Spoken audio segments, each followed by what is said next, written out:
શિવની સાથે આ શાલિગ્રામ 108 ઘંટા ચંપાનું એકદમ પુરાણું ઝાડ હજારો વર્ષ જૂનું જળજળીભૂત થડવાળું બહુ વિરાટ વૃક્ષ છે જેની અંદર એકદમ સુગંધી પીળા કલરના ચંપાના ફૂલ આવે.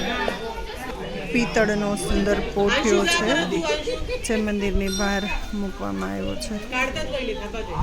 અચલગઢ, માઉન્ટ આબુ. ઓમ શાંતિ.